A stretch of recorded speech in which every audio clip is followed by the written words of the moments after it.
Hello दोस्तों, मुझे उम्मीद है कि आप सभी अच्छे होंगे।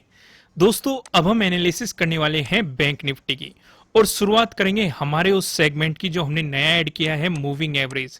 लास्ट वीडियो में आपने काफ़ी पसंद किया और मुझे काफ़ी कमेंट आए कि आपको ऐड करना चाहिए, तो इसलिए आज मैं इसे कंटिन्यू करना चाहता हूँ और आज इसमें मैं आपको काफ़ी इंटरेस्टिंग चीज़ें समझाने वाला हूँ।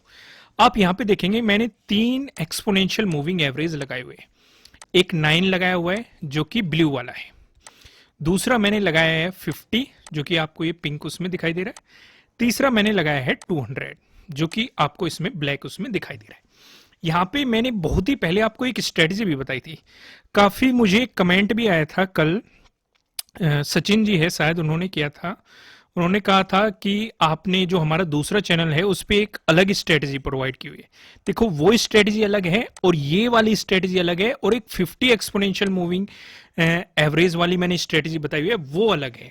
तो ये तीनों स्ट्रेटजी अलग अलग है, समझ गए? तो इसमें कंफ्यूज नहीं होना है, आप जिस भी स्ट्रेटजी को पकड़ते हैं उसे पकड़ के चलना है। लेकिन पर्सनली मैं कंफर्मेशन किस स्ट्रेटजी के अकॉर्डिंग लेता हूं, वो है 9, 50, 200। मैं हल्का हल्का ओवरव्यू आपको अभी भी देने वाला हूं। जैसे कि आज मार्केट ने क्या मोमेंटम किया, आज मार्केट ने एक गैप अप ओपनिंग दी। गैप अप ओपनिंग में मैंने आपको समझाया हुआ है कि हम 5 मिनट की कैंडल को देखेंगे। अगर इसके हाई का ब्रेकआउट आता है तो हम बाइंग अपॉर्चुनिटीज के बारे में सोचेंगे और एसएल लगाएंगे अपना लो के नीचे। अगर इसका ब्रेकडाउन मिलता है तो हम यहां से सेलिंग के बारे में सोचेंगे और एसएल लगाएंगे इसके हाई के ऊपर। तो यहां पे देखेंगे इस वाले चार्ट में 5 मिनट का टाइम फ्रेम लगा हुआ है और इस वाले चार्ट में 15 मिनट का टाइम फ्रेम लगा हुआ है। दोनों चीजें मैं आपको एक ही स्क्रीन पे एक्सप्लेन कर रहा हूं, जिससे कि आपको जो मैं समझाने वाला हूं उसका काफी हद तक आइडिया लगे और आप इसे अप्लाई करने की भी कोशिश करें। तो आइए यहां पे समझते हैं। तो यहां पे हमें, अगर आप जाएंगे इस 5 मिनट वाले टाइम फ्रेम पे आएंगे, इसका लो मार्क करेंगे तो यहां पे 5 मिनट की कैंडल का लो का ब्रेकडाउन मिला है। हमें लो का ब्रेकडाउन मिला है तो इसका मतलब सेलिंग अपॉर्चुनिटी। लेकिन यहां पे एक कैच पॉइंट है। अगर आप देखेंगे लो का ब्रेकडाउन देके मार्केट साइडवेज चला गया। हालांकि जो बने रहे होंगे, जो मार्केट को देख देख के ऊब गए होंगे, उनका ज्यादा प्रॉफिट नहीं होगा, क्योंकि वो इस मूवमेंट को छोड़ दिया होगा उन्होंने। क्योंकि स्टॉप लॉस कहां पे लगा हुआ है, स्टॉप लॉस यहां पे लगा हुआ है। तो हमें तब तक बने रहना होता है, या तो हमारा स्टॉप लॉस हिट हो और या फिर हम अपनी ट्रेड में बने रहे। लेकिन आज के दिन एक्सपायरी भी थी, तो हमें सही आइडिया क्या देगा कि मार्केट में मोमेंटम कहां आ रहा है, किस तरीके से आ रहा है, इस बात का आइडिया हमें बताएगा मूविंग एवरेज। हालांकि काफी और चीजें होती है, लेकिन मैं आपको यहां से मूविंग एवरेज से आइडिया बताता हूं। 5 मिनट के टाइम फ्रेम पे हम क्या देख रहे हैं कि मार्केट इस पूरे जोन में, जो कि हमारी 5 मिनट की कैंडल के लो का ब्रेकडाउन दिया, हमें एक सेलिंग सिग्नल दिया, फिर इस जोन में साइडवेज चला गया। लेकिन ये रेस्पेक्ट कर रहा है किसकी? 9 एक्सपोनेंशियल मूविंग एवरेज। वही चीज हम जाके देखते हैं 15 मिनट के टाइम फ्रेम पे। हमने 15 मिनट का टाइम फ्रेम लगा लिया। 15 मिनट के टाइम फ्रेम पे भी हमने देखा कि 9 एक्सपोनेंशियल मूविंग एवरेज पे सपोर्ट ले रहा है। और यहां पे क्या कर रहा है, यहां पे कभी इसका ब्रेकडाउन दे रहा है, कभी इसका ब्रेकआउट दे रहा है। ब्रेकडाउन दे रहा है तो रेजिस्टेंस की तरह एक्ट कर रहा है, ब्रेकआउट दे रहा है तो सपोर्ट की तरह एक्ट कर रहा है। लेकिन जब इसका ब्रेकडाउन आया, मार्केट ने इस जोन को ब्रेक किया, तो पहला रूल, इसने पहला सपोर्ट लिया कहां पे? 50 एक्सपोनेंशियल मूविंग एवरेज से। यहां से हमारी स्ट्रेटेजी एक्टिवेट होती है। पहली एक्टिवेट कहां से हुई? जब इसने 5 मिनट की कैंडल की लो का ब्रेकडाउन दिया। दूसरी कहां पे हुई? हमें देखना है कि ये 50 एक्सपोनेंशियल मूविंग एवरेज पे 5 मिनट के टाइम फ्रेम पे सस्टेन करता है या फिर इसका ब्रेकडाउन दे देता है। यहां पे इसने ब्रेकडाउन दे दिया, ब्रेकडाउन दे दिया, तो यहां से भी हमें एक सेलिंग अपॉर्चुनिटी क्रिएट हुई है। और जो इस ट्रेड में बने हुए थे, जिन्होंने 5 मिनट की कैंडल के लो के ब्रेकडाउन पे पोजीशन ली थी, उन्हें यहां पे बेहतरीन प्रॉफिट हो गया। लेकिन अब इसका ब्रेकडाउन मिल गया हमें, तो ये सपोर्ट कहां पे लेगा? सपोर्ट लेगा 200 डे एक्सपोनेंशियल मूविंग एवरेज पे। मैंने कहा है आपको, अप्रोच करने की कोशिश करेगा, लेगा नहीं लेगा वो एक अलग चीज है। लेकिन हम और भी कंफर्मेशन लेंगे। हम 15 मिनट के टाइम फ्रेम पे जाएंगे। 15 मिनट के टाइम फ्रेम पे हम देखेंगे इसने 9 एक्सपोनेंशियल मूविंग एवरेज का तो ब्रेकडाउन दे दिया। अगले सपोर्ट की पॉसिबिलिटी इसकी 50 एक्सपोनेंशियल मूविंग एवरेज पे बनती है। अगर आप देखेंगे लास्ट टाइम में यहीं पे ही सपोर्ट लेता हुआ दिखाई दे रहा है, और यहां पे कहां पे सपोर्ट लेता हुआ दिखाई दे रहा है? 200 डे एक्सपोनेंशियल मूविंग एवरेज पे। अब समझ में आ गया होगा कि मैं आपको टाइम फ्रेम बदलने के लिए क्यों कहता हूं। और ये स्ट्रेटेजी आपको पसंद आ रही है कि नहीं, ये भी मुझे बताना। हाँ, क्योंकि हम इस पे और बात करेंगे। अगर आपको इंटरेस्टिंग लग रही है, हम इसमें ज्यादा से ज्यादा बात करेंगे। आप कमेंट करके बता सकते हैं कि हमें इस पे डिस्कशन बढ़ानी चाहिए कि नहीं बढ़ानी चाहिए। तो यहाँ पे मैं आपको एक हल्का सा ओवरव्यू दे देता हूँ। मान लो ये एक्सपोनेंशियल मूविंग एवरेज है, ये 9 एक्सपोनेंशियल मूविंग एवरेज है, 50 एक्सपोनेंशियल मूविंग एवरेज है, और ये 200 एक्सपोनेंशियल मूविंग एवरेज है। अगर मार्केट ऊपर से नीचे की तरफ अप्रोच कर रहा है तो ये सपोर्ट की तरह काम करेंगे। लेकिन अगर मार्केट नीचे से ऊपर की तरफ अप्रोच कर रहा है तो ये रेजिस्टेंस की तरह काम करेंगे। और जिस जिस का ब्रेकआउट मिलता रहेगा, ब्रेकडाउन मिलता रहेगा, तो वो आपका इंटरचेंज होता रहेगा। क्योंकि हम जानते हैं रेजिस्टेंस से ब्रेकआउट मिल गया तो सपोर्ट की तरह एक्ट करेगा, या सपोर्ट है ब्रेकडाउन मिल गया तो वो रेजिस्टेंस की तरह एक्ट करेगा। ये चीज आप पहले से ही जानते हैं, तो इसमें ज्यादा टाइम नहीं लगाते। उम्मीद है आप जो मैं समझाना चाह रहा था, यहाँ पे जो जो हमें सेलिंग अपॉर्चुनिटी मिली है वो आपने अच्छे तरीके से पकड़ी होगी, प्रॉफिट बनाया होगा और आपको समझ में भी आई होगी। एक हल्का सा ओवरव्यू देता हूं मैं आपको। पहली अपॉर्चुनिटी मिली, गैप अप ओपन हुआ, 5 मिनट की कैंडल का हमने हाई मार्क कर लिया, लो मार्क कर लिया, लो का ब्रेकडाउन मिला तो हमें सेलिंग अपॉर्चुनिटी मिली, एसएल हमारा यहां पे होता। दूसरी अपॉर्चुनिटी मिली, 5 मिनट के टाइम फ्रेम पे 50 एक्सपोनेंशियल मूविंग एवरेज का ब्रेकडाउन मिला, एक अपॉर्चुनिटी हमें यहां पे मिली। क्लियर है? यहां तक कोई कंफ्यूजन नहीं है? आगे बढ़ते हैं। अब मैं आपको सीधा लेके चलता हूं प्राइस एक्शन के अकॉर्डिंग सपोर्ट और रेजिस्टेंस पे। कल के लिए हमारी क्या स्ट्रेटेजी रह सकती है इस सिचुएशन पे। हम क्या देखेंगे, आपको देख के चलना है। हम यहाँ पे 4 चीजें डिस्कस करेंगे। अगर फ्लैट ओपन होकर पॉजिटिव मोमेंटम आया, या गैप अप ओपनिंग हुई, या फ्लैट ओपन होकर नेगेटिव मोमेंटम आया, या गैप डाउन ओपनिंग हुई, 3 चीजें डिस्कस करेंगे।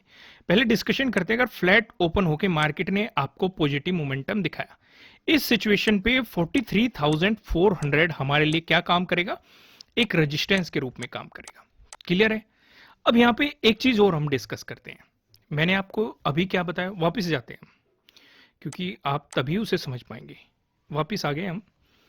हमने यहां पे क्या देखा, एक तो देखा हमने 5 मिनट की कैंडल के लो का ब्रेकडाउन आया, ये पहली सेलिंग अपॉर्चुनिटी थी हमारे लिए।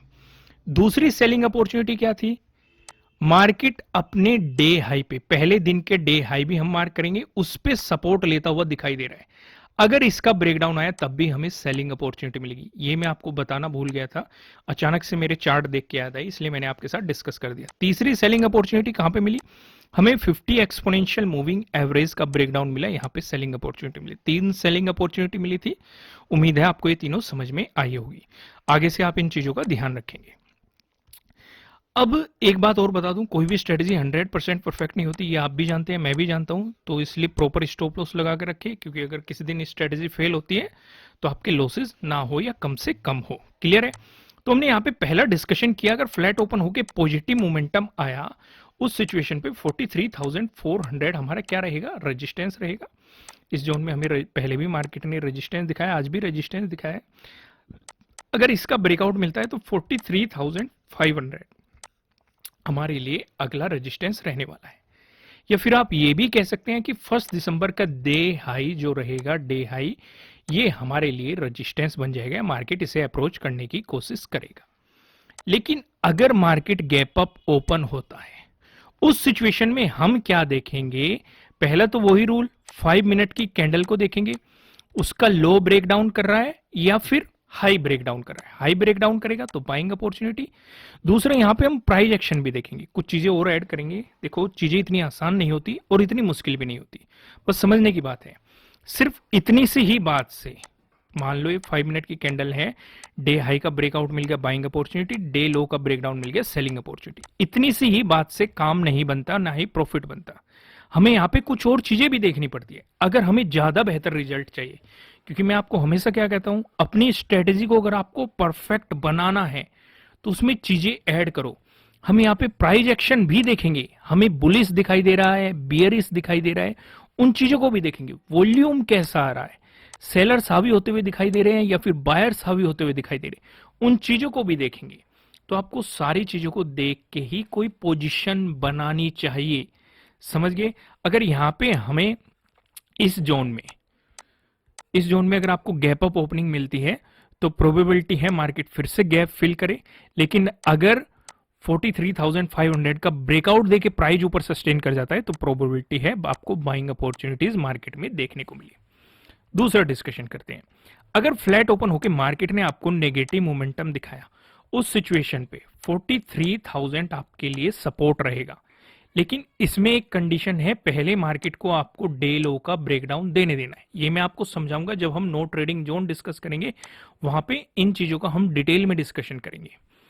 क्लियर है? क्योंकि नो ट्रेडिंग जोन में हमें ट्रेडिंग नहीं करनी होती। अगर इसका ब्रेकडाउन मिला तो 43,000 पे आपको सपोर्ट देखने को मिलेगा, इसका भी ब्रेकडाउन मिला तो 42,800 तक मार्केट अप्रोच करने की कोशिश करेगा, क्योंकि अगला सपोर्ट हमें उसी जोन में दिखाने की पॉसिबिलिटी है। क्लियर है? यहां तक अगर गैप डाउन ओपनिंग होगी उस सिचुएशन पे भी हम प्राइस एक्शन देखेंगे और 5 मिनट की कैंडल के रूल को फॉलो करेंगे। आगे बढ़ते हैं। अब मैं आपको यहाँ पे चीजें समझाता हूँ। कल मैंने आपको एक रेंज एक्सप्लेन की थी वन डे के टाइम फ्रेम पे कि मार्केट बार बार इस रेंज को फॉलो कर रहा है। आज इस रेंज का हमें ब्रेकआउट मिल चुका है, लेकिन मार्केट के लिए जो रेजिस्टेंस बना हुआ था उस पे मार्केट सपोर्ट लेता हुआ दिखाई दे रहा है। तो अगर मार्केट कल को ब्रेकडाउन देके इसी रेंज में आता है तो फिर से प्रोबेबिलिटी है मार्केट इसी रेंज को फॉलो करेगा और 42,200 तक मार्केट अप्रोच करने की कोशिश करेगा। ये लेवल मैं आपको पहले ही बता चुका हूं। लेकिन अगर यहां से सपोर्ट लेता है मार्केट तो मार्केट का जो आज डे हाई लगा है 42,500 के जोन को अप्रोच करने की मार्केट पूरी कोशिश करेगा। यहां तक चीजें क्लियर है? आगे बढ़ते हैं। अब यहाँ पे हम समझते हैं नो ट्रेडिंग जोन को। यहाँ पे आप देखेंगे आपको दो रेड लाइन दिखाई दे रही है। ऊपर वाली लाइन की बात करेंगे 43,330 जो कि आप देखेंगे 30 का डे हाई है। नीचे वाली लाइन की बात करेंगे 43,103 जो कि आप देखेंगे आज का डे लो है। जब तक मार्केट आपको इस जोन में दिखाई देता है मैं तो आपको सजेस्ट करूंगा आपको मार्केट को जस्ट ऑब्जर्व करना चाहिए। अगर इसका ब्रेकआउट मिलता है तो मार्केट 43,500 को अप्रोच करने की कोशिश करेगा। आपको बाइंग अपॉर्चुनिटी यहाँ पे देखने को मिलेगी, क्योंकि आपको यहाँ पे 30 का डे हाई का भी ब्रेकआउट मिलेगा। वहीं पे अगर मिलता है आपको इसका ब्रेकडाउन और प्राइस नीचे सस्टेन करता है तो आपको सेलिंग अपॉर्चुनिटी मिलेगी, क्योंकि आपको यहाँ पे आज का डे लो का ब्रेकडाउन भी देखने को मिलेगा इस सिचुएशन पे। अब एक नजर पिवट पॉइंट पे भी डाल लेते हैं। पिवट पॉइंट हमें क्या बता रहे हैं? अगर आपको बैंक निफ्टी में एक पॉजिटिव मोमेंटम देखने को मिला उस सिचुएशन पे जो हमें पहला रेजिस्टेंस नजर आ रहा है 43,321 पे दिखाई दे रहा है। अगर आपको इसका ब्रेकआउट मिलता है जो आपको दूसरा रेजिस्टेंस नजर आ रहा है 43,426 पे नजर आ रहा है।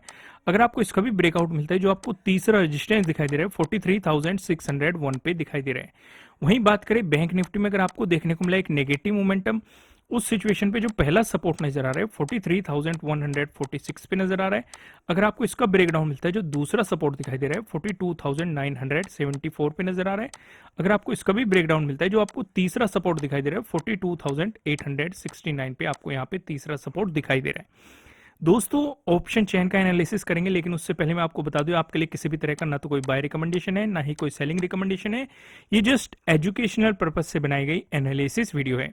इन्वेस्ट करने से पहले आपको अपनी रिसर्च करनी है, अपने इन्वेस्टर की सलाह लेनी है, क्योंकि प्रॉफिट भी आपका होने वाला है, लॉस की जिम्मेदारी भी आपको अपने आप लेनी है। तो आइए यहाँ पे और चीजों का डिस्कशन करते हैं। ऑप्शन चेन पे भी एक नजर डालते हैं। यहाँ पे आप देखेंगे 8 दिसंबर की हमने एक्सपायरी सिलेक्ट करके कॉल की साइड हम देखेंगे रेजिस्टेंस को, पुट की साइड हम देखने वाले हैं सपोर्ट को। रेजिस्टेंस की बात करेंगे तो 43,500 पे एक रेजिस्टेंस दिखाई दे रहा है, जहां पे आप देखेंगे 17 लाख का आपको यहाँ पे ओपन इंटरेस्ट दिखाई दे रहा है। अगर इसका ब्रेकआउट मिलता है तो 44,000 पे आप देख सकते हैं 13.7 लाख का आपको यहाँ पे ओपन इंटरेस्ट दिखाई दे रहा है। बात करें सपोर्ट की तो 43,000 पे आपको एक सपोर्ट दिखाई दे रहा है, जहां पे आप देखेंगे 12.9 लाख का आपको यहाँ पे ओपन इंटरेस्ट दिखाई दे रहा है। अगर इसका ब्रेकडाउन मिलता है तो आप देखेंगे 42,500 जहां पे आपको 8.2 लाख का यहाँ पे ओपन इंटरेस्ट दिखाई दे रहा है। दोस्तों मुझे कमेंट करके जरूर बताना कि आपको मूविंग एवरेज पसंद आ रहा है कि नहीं। उसमें काफी स्ट्रेटेजीज है जो मैं आपके साथ डिस्कस कर रहा हूं। अगर आप इसका डिटेल में और डिस्कशन चाहते हैं तो कमेंट जरूर कीजिएगा, और अच्छा लगा हो तो इसी बात पे लाइक भी कर दीजिएगा वीडियो को। हम वीडियो को बेहतर बनाने की कोशिश करते हैं और फ्री से फ्री स्ट्रेटेजी आपको प्रोवाइड कराने की कोशिश करते हैं कि आपको फ्री में स्ट्रेटेजीज मिले। क्लियर है? यहां तक चीजें क्लियर है? और नए हो तो चैनल को सब्सक्राइब कीजिएगा और बेल आइकन प्रेस कीजिएगा, जिससे आपको आने वाली वीडियोस की नोटिफिकेशन मिल सकेंगे। फिलहाल इस वीडियो में इतना ही, फिर मिलेंगे किसी नेक्स्ट वीडियो में किसी अच्छे कंटेंट के साथ। Thank you.